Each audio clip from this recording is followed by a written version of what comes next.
NextFest just ended last week, and I played a bunch of Metroidvania demos. I played 30 demos in total, and I'll be releasing reviews for all of them, starting with these 5. Let's just jump straight into it.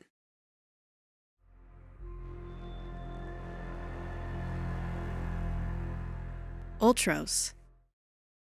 I saw the trailer for this one and I knew I had to try it. The art style is super psychedelic and maximalist, but it doesn't feel overwhelming. To me, at least. Ouija, the player character, is pretty big on the screen, so I didn't have trouble keeping track of her. The use of black silhouettes helps a lot to differentiate the foreground from the background. The interesting environment art also helps to keep the exploration interesting. Like, I know that whenever I explore in this world, it'll be interesting visually at the very least. A lot of the other demos I played were a bit linear, but this one has a lot of shortcuts and side paths and secrets to find. And there are definitely areas that I'll be able to open up later that I can see from the demo. The movement is solid. The player character starts out with a slide and gains a double jump near the end of the demo. The player's run speed also increases over time, so this really helps speed up backtracking. The combat was pretty cool. It's based around a variety system with many different types of attacks. You start out with a basic attack, a heavy attack, and a retaliate that you can activate by dodging an enemy at the right time. Certain enemies can also be juggled if you attack them at the right time. And then there are even more attacks that you can unlock by using nutrients. The variety system encourages you not to use the same attack twice, when you're fighting smaller enemies at least. Using more variety in combat gives you better food. Using better food gives you more heals and more nutrients, which you can then spend on even more attacks. So the game does a good job of keeping combat engaging. The first boss of the game was this big fly-looking dude, the Enraged Beast. It's not super difficult. I only died once, and that was mainly because I hadn't noticed his weak spot and forgot to heal. It was still pretty well designed though, so I do think that future fights will probably still be interesting, especially considering all the different attacks you can unlock. When it comes to the story, you don't get a whole lot from the demo. It's all still pretty mysterious. We're apparently in a place called a sarcophagus, and we want to get out by killing bishops. A lot of information is conveyed through the environment and item descriptions, so there's more lore to dig into if you're interested in that kind of thing. There's also a time loop mechanic, which some people have mistaken for making this game a roguelike. It is not. The time loop doesn't happen when you die, it happens at specific story points, and the map stays the same, with minor changes.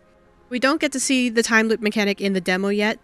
I've heard that the first loop happens right after the point where the demo ends, but I'm very curious to see how that will play into the story. Overall, this demo was really enjoyable. The art is fantastic, the gameplay is pretty solid, and it's a very well-polished game. This game is actually already out. It came out the day after NextFest ended, so you should definitely check it out. It's getting good reviews, looks good.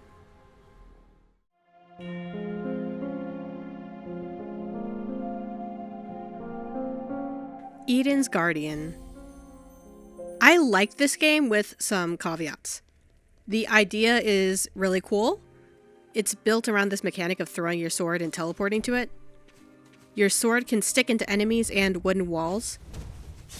You can also do a charge throw, which will bounce off metal and stun certain enemies. The platforming challenges built around this mechanic are a lot of fun, and they're also pretty useful in combat. So I think it's a really cool system to build the game around. This game is definitely a lot more focused on gameplay over story. There's not really much of any story in the demo, which is fine. The pixel art is pretty nice. I've heard some people say it's very similar to Blasphemous, but I haven't played that game, so I can't say for myself. Pretty much all of my problems with this game come from a lack of polish. There are a bunch of little problems that add up to make the game kind of frustrating. For example, with the first boss, the design is pretty good. They do a good job of designing him around the sword throw mechanic. However, there is one major problem with it, which is this charge attack. The boss holds up his shield, and there's a randomly timed delay before he charges. As far as I could tell, you couldn't just jump over him. He's a bit too tall. So your options are either to wall jump over him, or use your charged throw to stun the boss. But sometimes the delay between holding up the shield and charging is 0, leaving no time to dodge or counter the attack. When I was able to get into a good flow state with the combat, it really was a lot of fun. The mechanics are straightforward and fluid, so it was satisfying to get good at the boss. It's on the harder side for sure, but this problem made it feel unfair. The good news is this is a pretty simple fix as far as I know, as are a lot of the problems with this game. I'm going to go down the list of issues I had in the hopes that they'll be fixed in the future. I've seen the developers on Reddit actively taking feedback, so I think they have the opportunity to fix the game a lot. First off, enemy hitboxes are too small. I sometimes don't hit them when it looks like I should have. Another problem is that you can't get off walls without jumping. This only became a problem when I got stuck on this specific door, but being able to drop off of walls without jumping is just nice for quality of life. I also think it would be nice if charged throws still stuck to enemies like a normal throw, even if they don't stun unless you hit metal. Another issue is that enemies will attack you the moment you teleport to them. I could dodge those attacks by dashing the moment I teleported, but it would be nice for the player to have a moment of grace in between teleporting. There are some other little nitpicks here and there, but those were the main problems that I had. Overall, I think the basics here are pretty solid, and I think this game could be a lot of fun if just polished up a bit. If you like combat and platforming challenges, I think it's definitely one to keep an eye on. If these problems are solved, it could be a really fun game.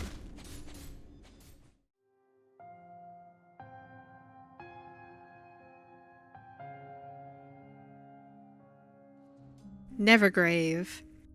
I didn't really like this one. First of all, it's a Metroidvania in the same way that Dead Cells is, as in it's not. It's a roguelite.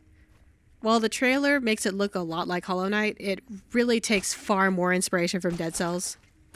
There are a few things that separate it. First of all, there's base building. You can build structures in your village that will give you upgrades for your dungeon runs, a la Cult of the Lamb.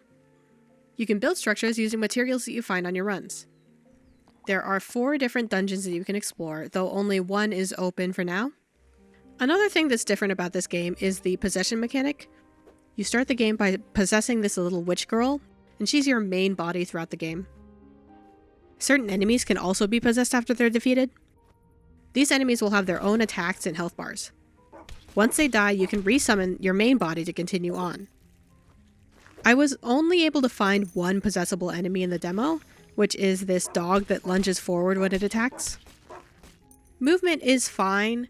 You start with a dodge roll, and also the ability to split your hat off from the main body to basically give yourself a double jump. The hat can move through smaller spaces than your main body can, and then you can resummon your main body once you get through certain obstacles.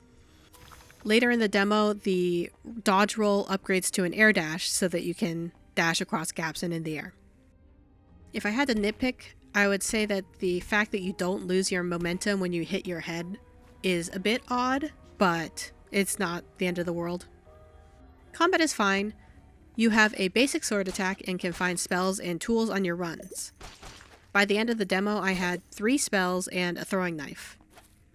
The spells were Spirit Shot, which is a projectile, Floating Sword, which is a summoned homing attack, and Frost Breath, a short ice blast that chills enemies. The throwing knife is a tool which can be thrown to cause bleeding. My problem with this game is that I just kind of found it boring. The maps are too big without much of a reason to explore. You start each run with a spell and a tool, and since I've only unlocked 3 spells and 1 tool, I really only need 1 more spell and then I'm set. There are stat and health upgrades that you can find, but my eyes tend to glaze over when I see percentage increases, so I didn't really care enough to go looking for them. I spent most of my runs just rushing to find the door to the next area. The boss fight was okay, but it is easy to cheese a lot of its attacks. I got to it twice and I died both times, mostly because this fight is just very long. Maybe it would have been quicker if I had looked for more upgrades in the previous areas, or maybe they're just balancing the fight around co-op, I'm not really sure. I could probably have beat it if I had tried again, but I just could not motivate myself to go through another 20-minute run to get to that point. Some people might think it's unfair of me to compare this game to Dead Cells, but when there are so many similarities, I can't help but notice where this game falls short. In my opinion, the biggest draw of Dead Cells is the weapon variety. Every weapon feels very different to use. And since the weapons get progressively better stats, you end up switching multiple times throughout a run. The same goes for all of the skills and items you can find. With 2 weapons and 2 skills, you have a huge variety of combinations that make every run different. Dead Cells also has a lightning quick pace. You're constantly moving, which isn't the case with Nevergrave. A large part of that is the contact damage. It's hard to keep moving when there's so much platforming and you're damaged if you try to walk through the enemies. In Nevergrave, your basic attack always stays the same, and the spells and tools don't really change your playstyle at all. The maps are similar in size to Dead Cells, but without the weapon variety, I just have no motivation to explore them. I think the big draw of this game is meant to be the possession mechanic, but considering I only found 1 enemy to possess, it just wasn't that interesting to me. Maybe once the full game comes out, there will be more weapon variety and more possible possession targets. But for now, there's just not enough here for me. I really did try to like this game. I played for 3.5 hours, but I just could not get into it. That being said, I'm not a huge roguelike person. I like Hades a lot, and I like Dead Cells fine, but it's not really my genre. So if you are interested in a co-op roguelite, then check it out. It's just not for me.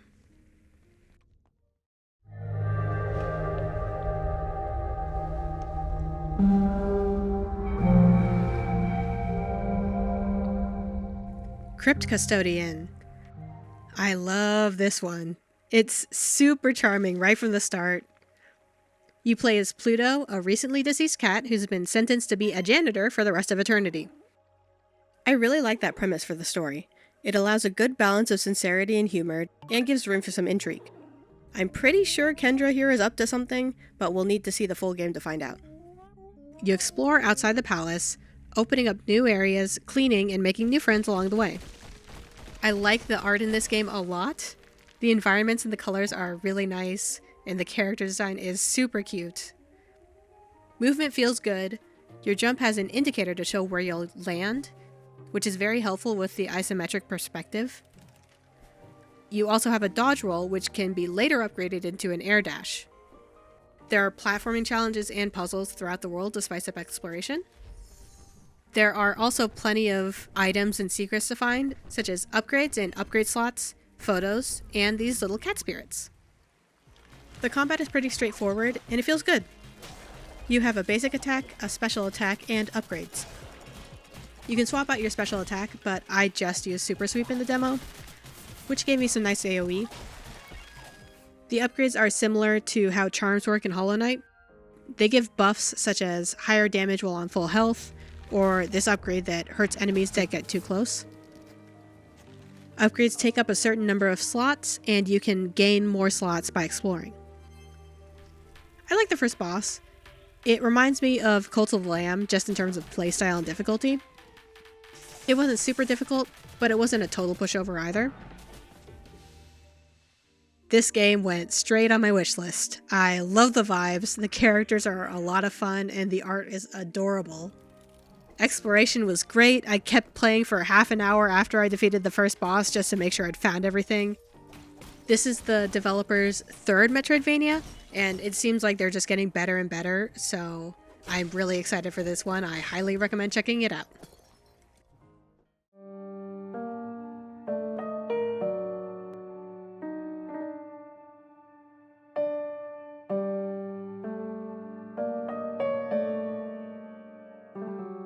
Deviator.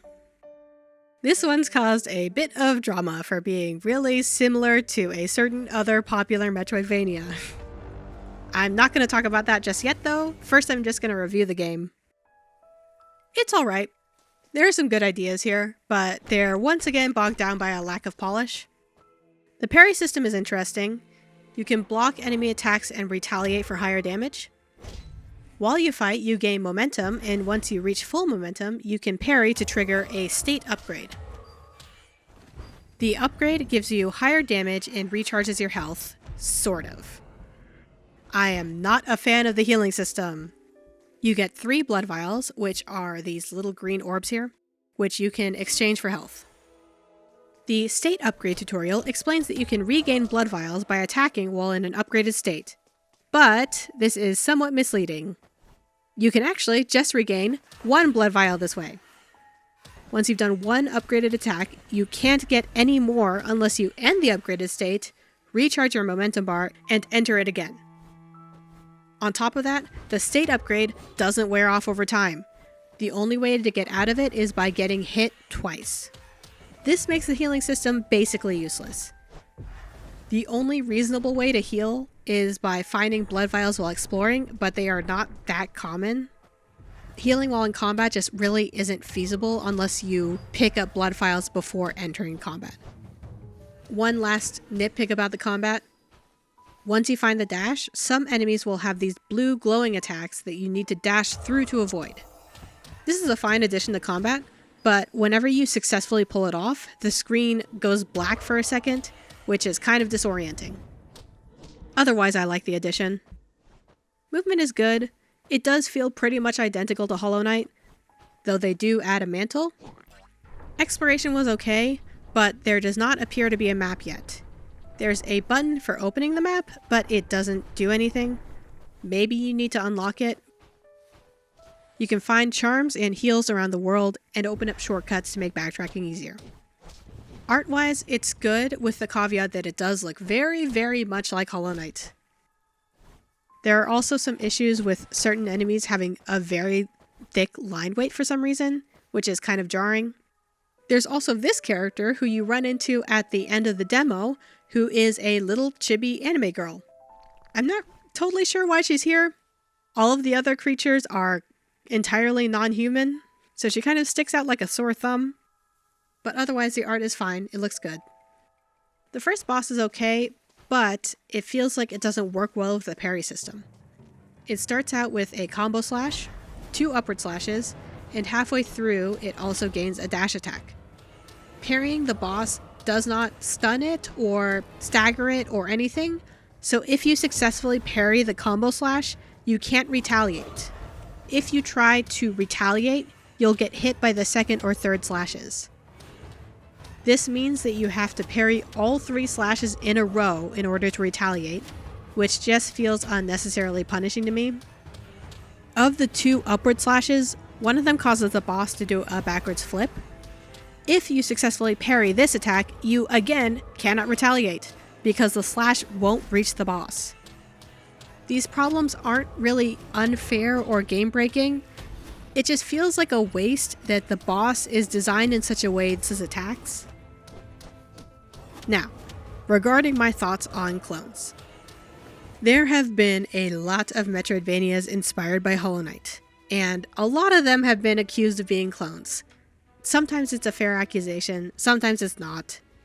I'm an artist, I take inspiration from the things that I like. I'm planning my own Metroidvania with my partner, and Hollow Knight is definitely an inspiration for me too. It's good to take inspiration from the things you like, and it's not a crime to wear that inspiration on your sleeve. However, I do feel that when you're taking so much inspiration from a single source, it's easy to lose sight of why the original worked in the first place. I'll use tracing as an example.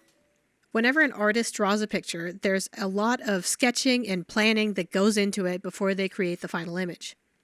If someone else were to trace that image, they'll get a similar final result, but they don't have any of the foundational knowledge needed to create that drawing from scratch. So, if they then try to draw their own picture, they'll probably only know how to recreate those surface level aspects without knowing how to make the art piece work as a whole. I think clone games are similar.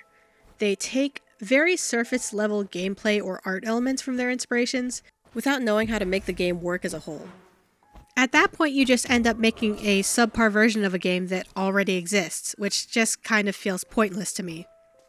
Deviator copies a lot of the aesthetics of Hollow Knight, but in Hollow Knight those visuals were integrated into the world building and story of the game. In every area, there's a reason that it looks the way that it does. There's a story behind it.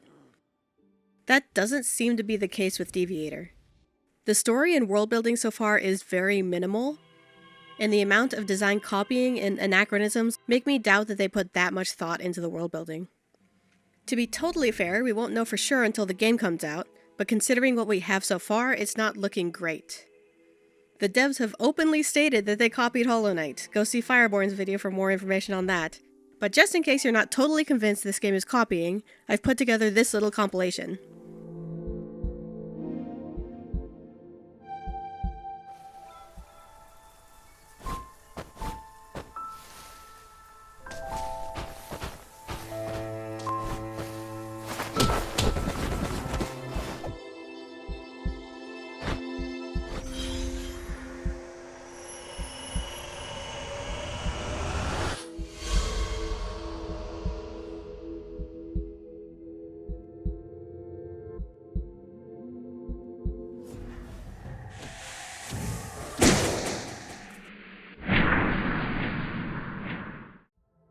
I hope that Deviator is able to turn this around. They are trying to do some things differently with the parry system, but there's still a lot of work that needs to be done for me to consider this game anything other than a clone.